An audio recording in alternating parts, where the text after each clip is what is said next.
Happy Thanksgiving! Babe, say hi. Hello, hello, hello.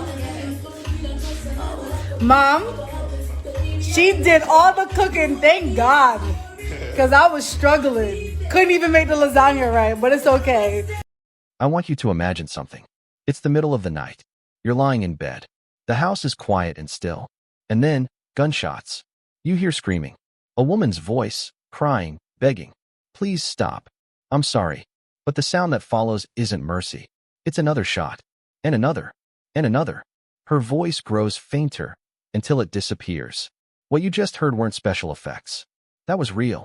The final 5 minutes of a woman's life, recorded by her front door camera. She wasn't ambushed in a dark alley. She wasn't robbed. She wasn't stalked by a stranger. She was murdered in her own home, by the man she married. And while she was dying, 2 little girls, her daughters, stood in the hallway and watched. This isn't just another crime. This is a story about betrayal, control, and a kind of darkness that grows quietly until it explodes. So I'll ask you, when a husband pulls the trigger 11 times, is that rage? Or is that something else entirely? What do you think? Was this a sudden loss of control, or had he planned it all along? Tell me in the comments. We're about to uncover everything he tried to hide. So I need you to stick around till the end of this documentary. If you'd glanced at her Instagram, you'd never guess what was coming. There she was, Tashiana Blake. Eyes like warm coffee, a smile so effortless it almost made you jealous. She was that kind of woman. The one who walks into a room and shifts the mood without saying a word. A rising real estate agent in Colorado Springs. A doting mother of 2 little girls. Wife to a decorated U.S. Army sergeant. Dermot Blake. He wore his uniform with pride. Posted pictures with his kids at the park. Wrote captions like, "My queen, my life," underneath anniversary selfies. They had the kind of family that makes people double tap without thinking. Birthdays. Matching Christmas pajamas. Vacation smiles. Filtered. Cropped. Perfect. But perfection is a funny thing. Because behind the right filter, even a battlefield can look like paradise.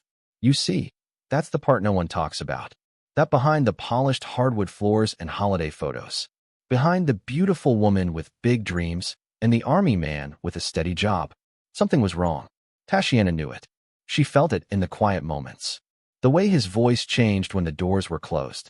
The way the girls froze when he entered a room. Like they were waiting for something they couldn't see coming. In July of 2019, she made a decision. She walked into a courthouse and filed for divorce. That alone should tell you something. Because filing for divorce isn't impulsive. It takes courage. It means she'd already weighed the pros and cons. It means she'd been unhappy for a long, long time. But then, something strange happened. She took it back. The paperwork vanished. The divorce dismissed. No explanation. No announcement. Just silence. And almost as quickly as she tried to leave, she was back. Smiling. Playing house. Why? What kind of pressure makes a woman risk everything to leave? Only to return to the very thing that made her want to run. What do you think happened? Was she afraid? Manipulated? Or just holding on to hope? Let me know in the comments. From the outside, things looked fine again. Their girls, bright-eyed and beautiful, went back to school. Dermot went back to work. Tashiana went back to selling homes with her same signature smile. But now we know, behind that smile was a woman living in fear. Behind the walls of that suburban home was a family slowly unraveling. And no one, not her co-workers, not her clients, not her neighbors, had any idea. Have you ever looked at a couple and thought, they seem so happy, only to find out something was wrong? Sometimes the loudest cries for help are silent. But this wasn't the end of their story. It was only the beginning. Because the more Tashiana tried to make it work, the more control Dermot demanded. And what neither of them knew was that a camera, just outside their front door, that would one day record the final moments of that unraveling, and that their daughters would be the ones left to remember every second. Looking back now, it's so clear. The red flags weren't subtle, they were flashing.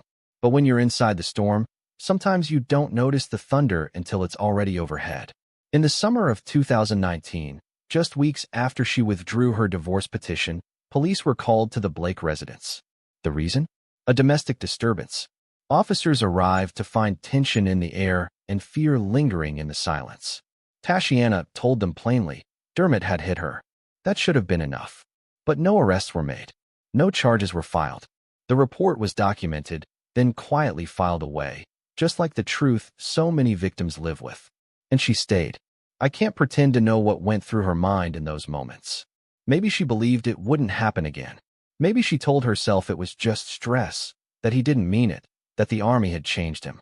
Or maybe she was just scared of what he might do if she didn't stay. Whatever the reason, her world began to shrink. Friends noticed. At first, it was subtle. Missed phone calls, canceled plans, short replies to texts. Then she stopped showing up to group outings. The woman who used to light up rooms began to dim her own flame. At open houses, she was still smiling, but her eyes? They stopped shining. At home, the silence was worse. The girls felt it too. Kids always do. You don't have to say a word for a child to know when something's wrong. The oldest, just 7 years old, began to mimic the fear in the room. She stopped asking questions. She flinched when her father raised his voice.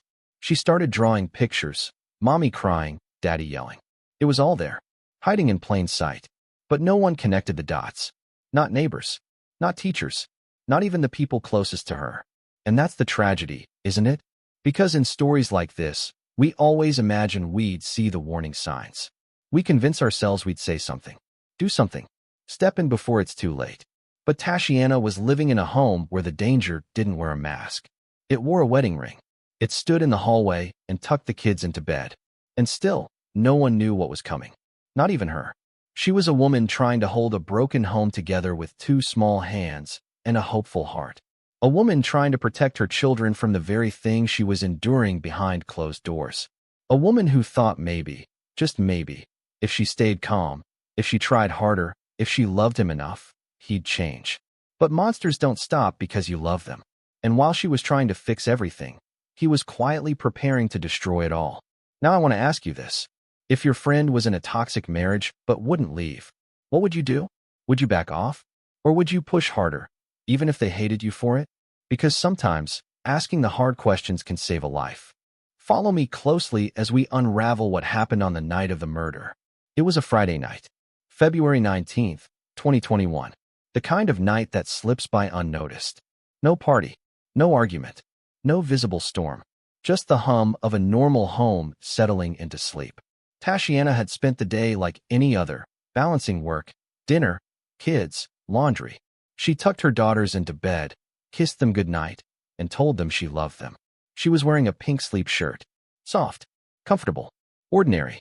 In another room, Dermot Blake was sitting alone. We still don't know exactly what went through his mind that night. What broke? What twisted? What dark corner finally surfaced? But something inside him changed. Something snapped. No loud shouting. No glass thrown. Just a man standing in a hallway deciding. And then he got up. He opened the drawer. He reached for his handgun. Walked across the house and into their bedroom. What happened next lasted just under 5 minutes. But those minutes would echo for a lifetime. There's a doorbell camera mounted outside the house. A quiet witness. It couldn't see what was happening inside, but it could hear. And what it captured is the kind of thing that scars everyone who listens to it. At first, there's silence. Then, a gunshot. A woman screams. Another shot. Then another. And then her voice, Tashiana's voice, pleading. You can hear her crying out. Please stop. I'm sorry. I'm sorry. More shots. She tries to run. You can hear her feet. She's stumbling, crawling. And Dermot follows. The shots don't stop. He keeps pulling the trigger. 11 times. Meanwhile, just down the hall, one of their daughters wakes up. She's only 7 years old. She rubs her eyes, confused. At first, she thinks it might be a nightmare. But then she hears her mother's voice. She climbs out of bed, tiptoes to the door, opens it just a crack, and she sees it. Her mother, crawling on the floor, covered in blood, whimpering, trying to get away. And then, she sees her father, standing over her, gun still raised. And before that little girl can cry out, before she can even breathe, Dermot fires one last shot, right into Tashiana's forehead, point blank, execution style. In just a matter of seconds, a family was destroyed. The woman who had smiled through pain was gone. The man she had once loved was now her killer. And their children, their babies, had seen everything. Can you imagine being 7 years old and watching your mother beg for her life? Can you imagine standing frozen in a hallway, too afraid to move, too small to help? They didn't know how to process it. All they knew was that mommy wasn't moving anymore, and daddy wasn't the same. And then, as quickly as the chaos began, it ended. The silence returned. Except now, it was heavier. Heavier than anything those walls had ever held. Dermot didn't run. He didn't hide. He picked up the phone, dialed 911, and what he said was cold, emotionless. I just shot my wife. She was a terrible person. No mention of fear. No signs of remorse. Just a statement. A decision. Delivered like it was routine. The police arrived minutes later. The girls were found, barefoot and trembling. Tashiana's body lay lifeless on the floor of the master bedroom. She was lying on the floor. Her body was still. Her eyes were open. The forensic team would later count 11 gunshot wounds, 10 to her torso and limbs, and one right between the eyes. And Dermot? He was calm, unbothered, almost as if he had already made peace with what he had done. But how does someone do that? How does a man go from family photos to murder? I want to hear your thoughts.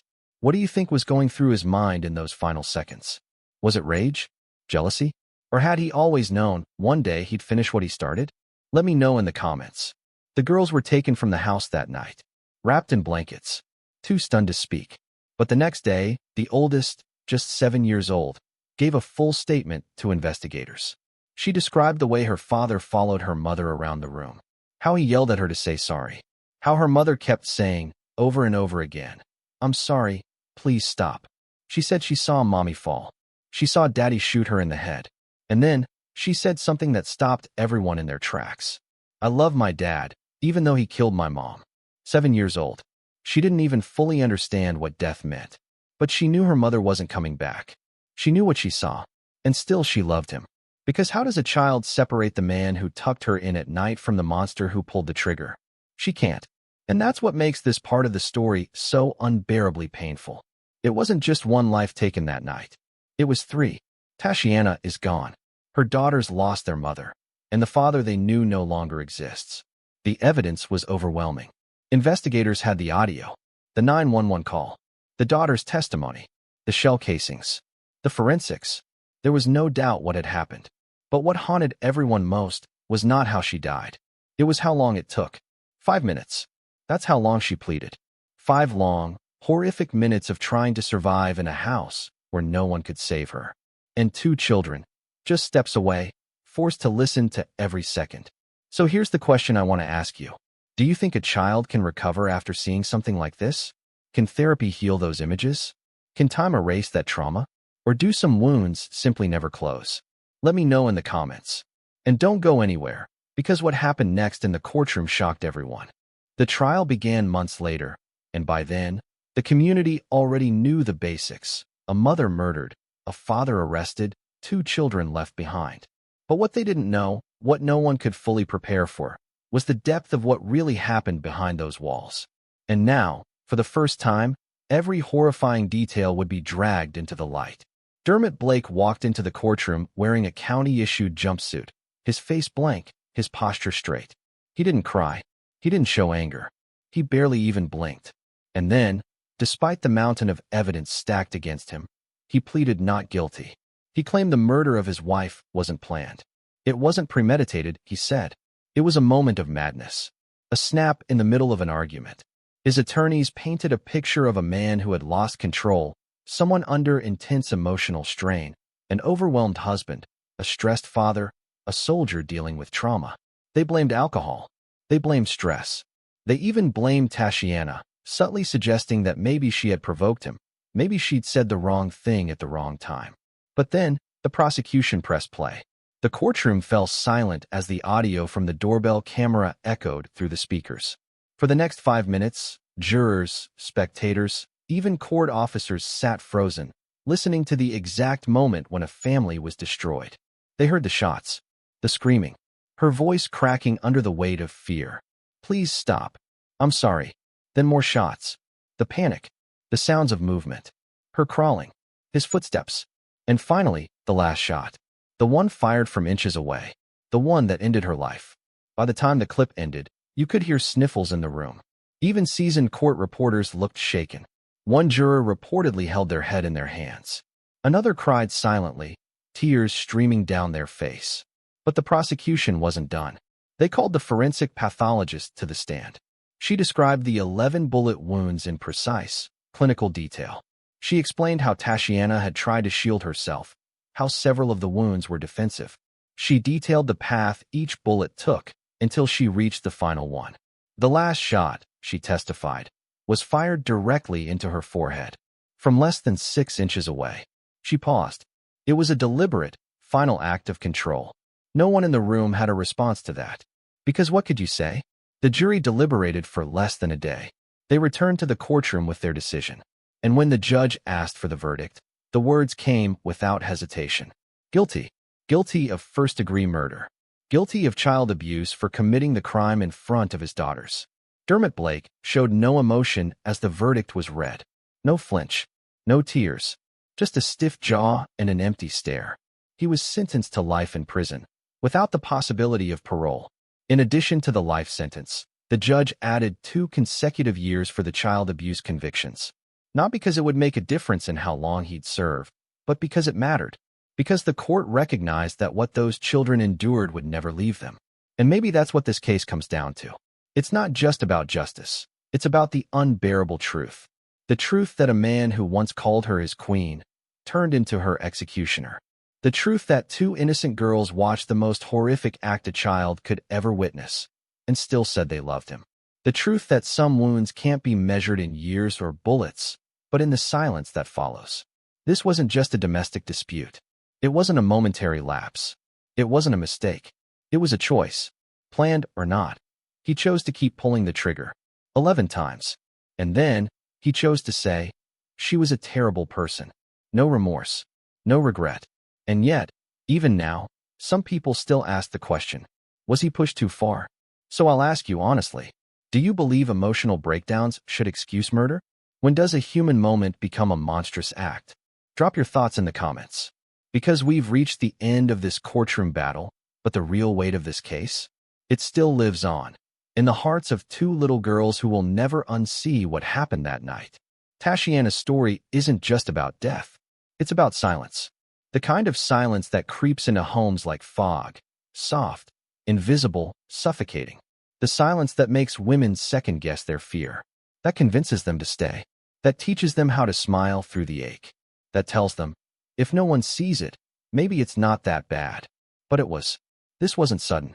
It wasn't a shock. The warning signs were everywhere. A dismissed divorce, a domestic violence call, the quiet retreat of a woman who used to laugh loudly. And yet, no one could stop what was coming. Because when love turns into fear, it doesn't always show itself in bruises or screams. Sometimes, it hides in the pauses. In the way she says, I'm fine too quickly.